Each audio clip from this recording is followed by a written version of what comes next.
Schizophrenia बहुत ही commonly known mental disorder है और मैं ये भी बोलूंगी शायद थोड़ा फेमस भी है। तो अगर किसी को भी किसी तरह की साइकोलॉजिकल इश्यू होती है तो कई बार उसको हम स्किज़ोफ्रेनिया से भी रिलेट कर देते हैं। मैं कई सारे वीडियो में अपने पहले भी बता चुकी हूँ कि बहुत सारी मानसिक बीमारियां ऐसी है जिसके सिम्टम्स बहुत से दूसरी बीमारियों से मिलते जुलते हैं। वैसे ही स्किज़ोफ्रेनिया से मिलती जुलती भी एक और बीमारी है जिसमें सिम्टम्स स्किज़ोफ्रेनिया जैसे भी होते हैं, जिसका नाम है स्किज़ोअफेक्टिव डिसऑर्डर। ये बहुत ही रेयर बीमारी है, बहुत कम लोगों में मिलता है, पर जिनमें मिलता है उनमें इश्यूज बहुत ज्यादा होते हैं क्योंकि इसमें सिर्फ स्किज़ोफ्रेनिया के सिम्टम्स ही नहीं होते बट मूड डिसऑर्डर के भी होते हैं। नमस्ते, मेरा नाम है रिम्पा सरकार। आज का ये वीडियो जो है ये एक रिक्वेस्टेड वीडियो है और चलिए जानते हैं कि स्किज़ोअफेक्टिव डिसऑर्डर क्या होता है और उसके सिम्टम्स क्या होते हैं।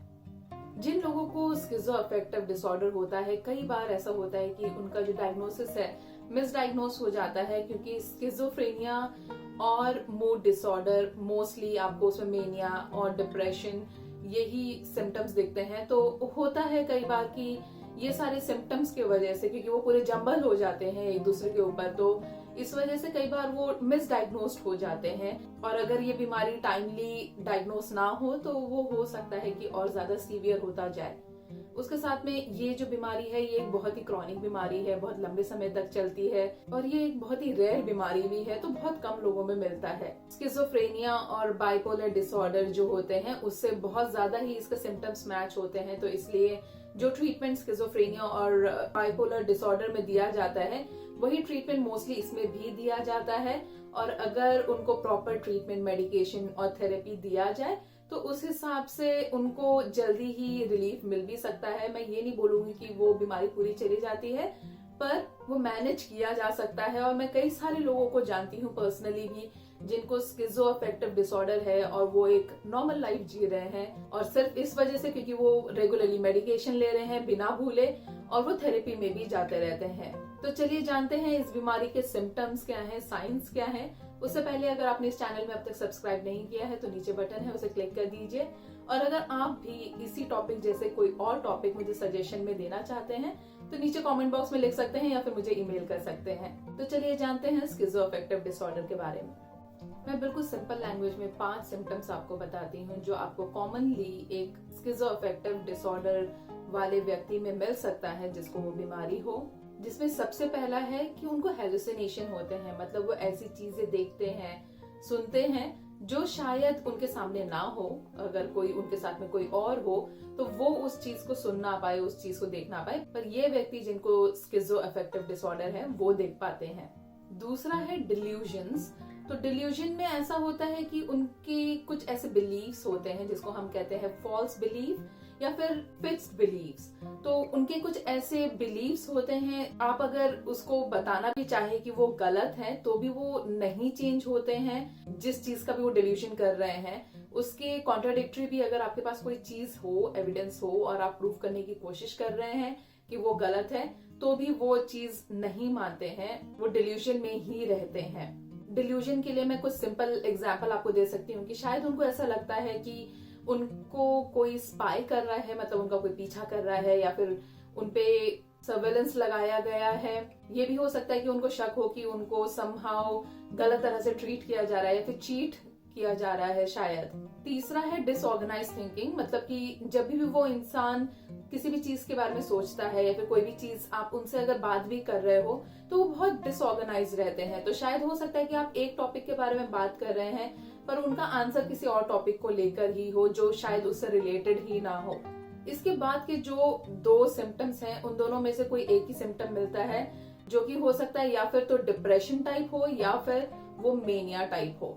तो अगर उनका डिप्रेशन टाइप रहा तो उसमें आपको मेजर डिप्रेशन रिलेटेड जो भी सिम्टम्स होते हैं वो आपको उनमें मिल सकता है, जैसे कि बहुत ही ज्यादा वो उदास रहते हैं, उन्हें वर्थलेसनेस की फीलिंग आती है, गिल्टी की फीलिंग रहती है, या फिर दूसरे जो भी डिप्रेशन से रिलेटेड सिम्टम्स हैं वो।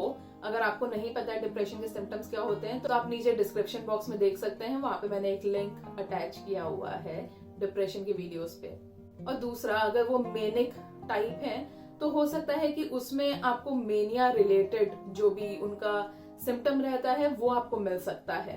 तो हो सकता है वो हमेशा यूफोरिया मूड में रहे, बहुत ही हाई रहे मूड में, या फिर वो रिस्की बिहेवियर उनमें रह सकता है, ग्रैंडियोस फीलिंग रहती है, मतलब बहुत बड़ा वो फील करते हैं, या फिर रेसिंग थॉट्स भी होते हैं, मतलब कि उनके विचार जो है हमेशा दौड़ते रहते हैं, वो एक जगह पे फिक्स नहीं रहते।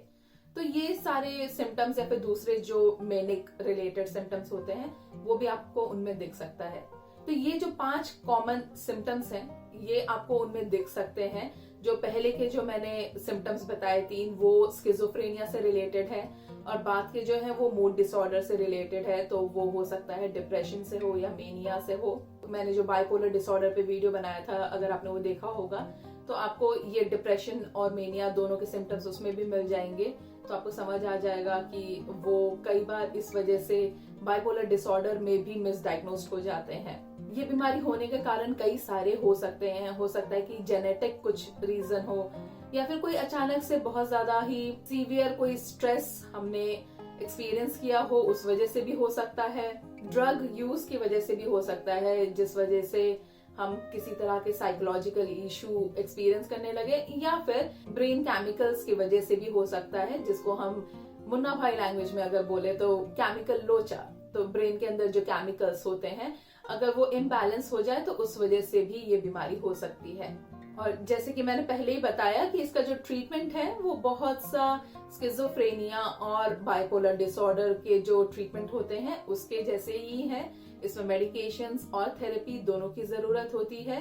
और जैसे मैंने पहले बोला कि कई सारे लोगों को मैं पर्सनली जानती हूँ जो एक बहुत ही नॉर्मल लाइफ जी रहे हैं, अपने मेडिकेशन और थेरेपी रेगुलरली ले रहे हैं इस वजह से।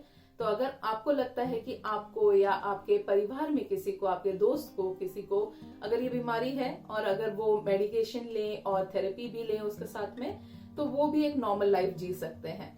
मैं आशा करती हूँ ये वीडियो आपको किसी तरह से मदद कर पाएगा। इस चैनल को सब्सक्राइब करना मत भूलिए। हम अगले हफ्ते फिर मिलेंगे एक नए वीडियो के साथ में। तब तक के लिए wish you a healthy mind and a happy life. Bye bye.